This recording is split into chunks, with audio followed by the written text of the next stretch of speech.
প্রিয় দর্শক, জানিয়ে দেব আমাদের হাতে থাকা সর্বশেষ আপডেট আন্তর্জাতিক বাংলা খবর।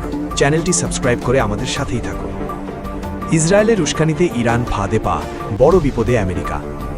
চলতি বছরে নিউ ইয়র্ক টাইমসের এক চাঞ্চল্যকর প্রতিবেদনে ইসরায়েলি গোয়েন্দা তথ্যের চরম ব্যর্থতা এবং এর পেছনে থাকা গভীর ষড়যন্ত্রের তথ্য ফাঁস হয়েছে। প্রতিবেদনে জানা গেছে, ডোনাল্ড ট্রাম্পের আমলে ইসরায়েলি গোয়েন্দা সংস্থাগুলি ইরানের শাসন পরিবর্তনের প্রলোভন দেখিয়ে মার্কিন প্রশাসনকে ভুল পথে পরিচালিত করেছিল। সিচুয়েশন রুমে অনুষ্ঠিত এক বৈঠকে ইসরায়েলি প্রধানমন্ত্রী বেনিয়ামিন নেতানিয়াহু এবং মোসাদ প্রধান ডেভিড বার্নিয়া মার্কিন প্রেসিডেন্টকে এই কথা বিশ্বাস করাতে সক্ষম হয়েছিলেন যে মাত্র 4 দিনের মধ্যে তারা ইসলামী প্রজাতন্ত্র ইরানকে ভেঙে গুড়িয়ে দিতে পারবে। এই তথাকথিত সর্বজ্ঞানী ও সর্বশক্তিমান ইসরায়েলি গোয়েন্দা তথ্যের উৎস নিয়ে এখন বড় ধরনের প্রশ্ন উঠেছে।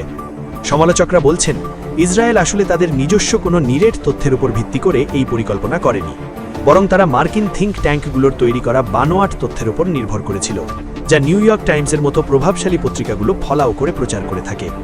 এই থিঙ্ক ট্যাঙ্কগুলোতে থাকা ইরান বিশেষজ্ঞ নামধারী একদল ব্যক্তি মূলত তাদের নিয়োগকর্তাদের খুশি মতো মন গড়া গোয়েন্দা প্রতিবেদন তৈরি করে দিচ্ছে। মধ্যপ্রাচ্যের ভূ রাজনীতিতে এই ধরনের দেশীয় তথ্যদাতার ব্যবহারের বিষয়টি নতুন কিছু নয়।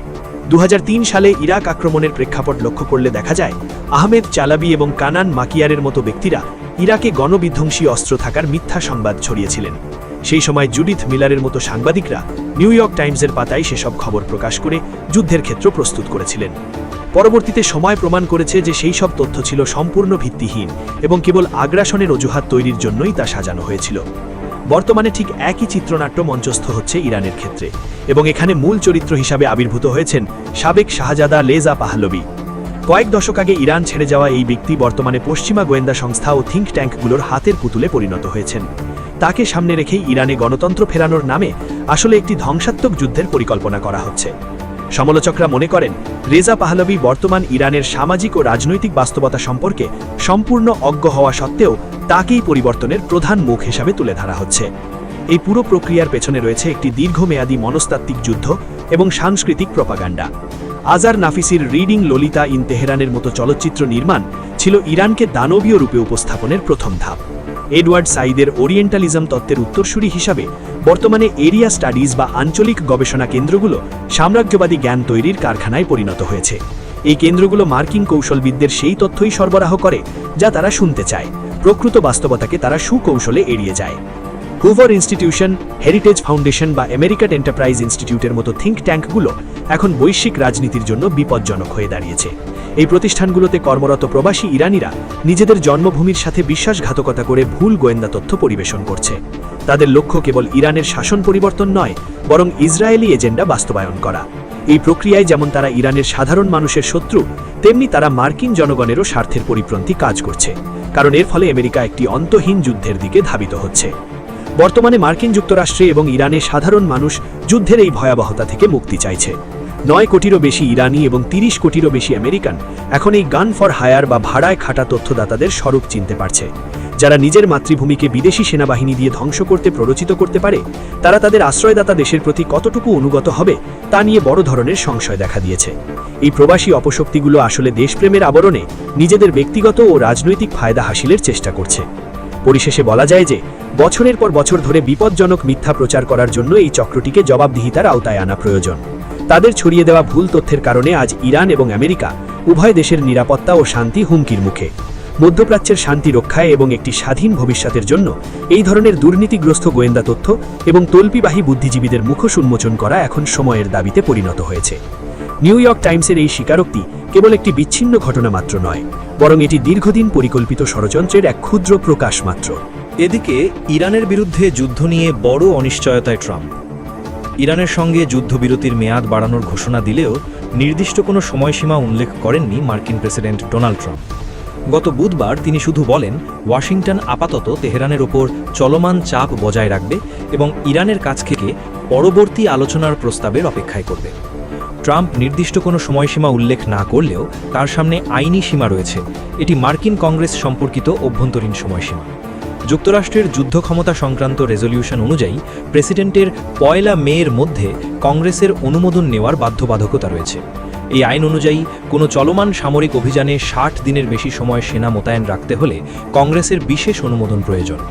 কাতার ভিত্তিক সংবাদ মাধ্যম আল জাজিরার এক প্রতিবেদনে বলা হয়েছে, এই অনুমোদনের জন্য প্রতিনিধি পরিষদ বা হাউস অফ রিপ্রেজেন্টেটিভস এবং সিনেট উভয় কক্ষেই সাধারণ সংখ্যাগরিষ্ঠতায় একটি যৌথ প্রস্তাব পাশ করতে হয়। তবে এখনও পর্যন্ত এমন কোনো অনুমোদন দেওয়া হয়নি। কি এই যুদ্ধ ক্ষমতা আইন? 1973 সালের এই ফেডারেল আইনটি প্রেসিডেন্টের যুদ্ধ শুরু করা বা বিদেশে সামরিক অভিযান চালানোর ক্ষমতা সীমিত করার জন্য তৈরি করা হয়। আইন অনুযায়ী প্রেসিডেন্টকে সামরিক অভিযান শুরুর 48 ঘন্টার মধ্যে কংগ্রেসকে জানাতে হয় এবং সর্বোচ্চ 60 দিন পর্যন্ত অভিযান চালাতে পারেন। এরপর কেবল 30 দিনের একটি অতিরিক্ত সময় পাওয়া যায়, তবে এজন্য কংগ্রেসের অনুমোদন বা দীর্ঘমেয়াদী যুদ্ধ পরিচালনার অনুমতি প্রয়োজন। কলোরাডো ল স্কুলের আইন বিভাগের সহযোগী অধ্যাপক মারিয়াম জামশিদি বলেন, 60 দিনের সময়সীমা 30 দিন বাড়াতে হলে প্রেসিডেন্টকে লিখিতভাবে কংগ্রেসকে জানাতে হবে, এমনকি এটি অপরিহার্য সামরিক প্রয়োজনে করা হচ্ছে বলেও উল্লেখ করতে হবে। তিনি বলেন, এই 90 দিনের সময়সীমার পর কংগ্রেস যদি যুদ্ধ ঘোষণা বা অনুমোদন না দেয়, তাহলে প্রেসিডেন্টকে বাধ্যতামূলকভাবে সেনা প্রত্যাহার করতে হবে। তবে বাস্তবে কংগ্রেসের পক্ষে প্রেসিডেন্টকে এই নিয়ম মানতে বাধ্য করার স্পষ্ট আইনি উপায় নেই। অতীতেও অনেক প্রেসিডেন্ট এই ধারা মানেননি এবং এটিকে অসাংবিধানিক বলে দাবি করেছেন। কংগ্রেস কি অনুমোদন দেবে? বর্তমান পরিস্থিতিতে কংগ্রেসের অনুমোদন পাওয়ার সম্ভাবনা অনিশ্চিত। ডেমোক্র্যাট এবং রিপাবলিকানদের মধ্যে গভীর বিভাজন রয়েছে। সিনেটে গত 15 এপ্রিল যুদ্ধ নিয়ন্ত্রণে প্রেসিডেন্টের ক্ষমতা সীমিত করার একটি প্রস্তাব 52-47 ভোটে বাতিল হয়, যেখানে দলীয় বিভাজনই ছিল প্রধান কারণ। সবশেষ জানিয়ে দেব, ইরান যুদ্ধ দীর্ঘায়িত হওয়ায় ঝুঁকিতে পারস্য সাগরের জীববৈচিত্র্য। যুক্তরাষ্ট্রের সঙ্গে শান্তি আলোচনার অচলাবস্থায় হরমুজ প্রণালী পার হওয়ার অপেক্ষায় পারস্য উপসাগরে আটকে থাকা জাহাজগুলোর ঠিক নিচেই রয়েছে প্রকৃতির এক অদ্ভুত ও চমৎকার জীববৈচিত্র্য। বিতর্কিত হরমুজ প্রণালীতে ডলফিন সহ এ অঞ্চলের সবচেয়ে বৈচিত্র্যময় প্রবাল প্রাচীর বিদ্যমান। বিজ্ঞানীরা জানিয়েছেন, এই এলাকায় চারপাশে চলমান সংঘাত অব্যাহত থাকায় পানির নিচের জগৎ রয়েছে এখন হুমকির মুখে। যুদ্ধবিরতির সময় ইরান হরমুজ প্রণালী চালু করার ঘোষণা দিলেও শুক্রবার পর্যন্ত প্রায় 2000 জাহাজ উপসাগরে আটকে আছে। এসব জাহাজে মোট প্রায় 21 বিলিয়ন লিটার তেল রয়েছে। যুদ্ধ শুরু হওয়ার পর থেকে পারস্য উপসাগর ও হরমুজ প্রণালীর আশেপাশে অন্তত 16টি জাহাজে হামলার ঘটনা ঘটেছে। পরিবেশ নিয়ে কাজ করা গ্রিন পিসের মুখপাত্র নিনা নোয়েল সম্প্রতি একটি উদ্বেগের বিষয় তুলে ধরেছেন। তাদের গবেষকরা নিয়মিত পর্যবেক্ষণ করে দেখছেন যে পারস্য উপসাগরের এই অঞ্চলে বারবার তেল ছড়িয়ে পড়ার ঘটনা ঘটছে। বিশেষ করে গত মার্চের শুরুতে একটি মার্কিন যুদ্ধবিমানের হামলায় ক্ষতিগ্রস্ত ইরানি জাহাজ শহীদ বাঘেরি থেকে তেল চুইয়ে পড়ছে এখন। এই তেলের আস্তরণ এখন খুরান প্রণালীর পাশে সংরক্ষিত জলাভূমিগুলোর জন্য ভীষণ হুমকি হয়ে দাঁড়িয়েছে। খুরান প্রণালী হল হরমুজ প্রণালীর উত্তরে অবস্থিত একটি অপেক্ষাকৃত সৌর জলপথ। হরমুজ প্রণালীর ভৌগোলিক অবস্থান একে শুধু রাজনৈতিকভাবে নয়, পরিবেশগত দিক থেকেও খুব গুরুত্বপূর্ণ করে তুলেছে। এখানে গভীর ও শীতল ওমান উপসাগরের সঙ্গে অগভীর ও উষ্ণ পারস্য উপসাগরের সংযোগ।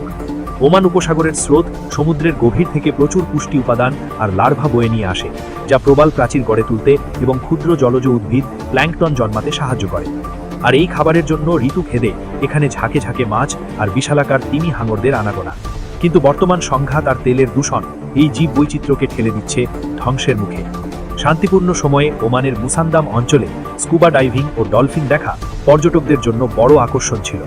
এখানে সামুদ্রিক কচ্ছপ ডিম পাড়ে এবং ওমানের উপকূলে বিরল আরবীয় হামব্যাক তিমির দেখা পাওয়া যায়। আশেপাশের পানিতে ডুগং এবং সি স্নেকেরও বাস রয়েছে। এখন সংঘাতের দীর্ঘায়িত হওয়ার প্রেক্ষিতে তেল ছড়িয়ে পড়ার প্রভাব নিয়ে উদ্বিগ্ন হয়ে উঠছেন বিজ্ঞানীরা।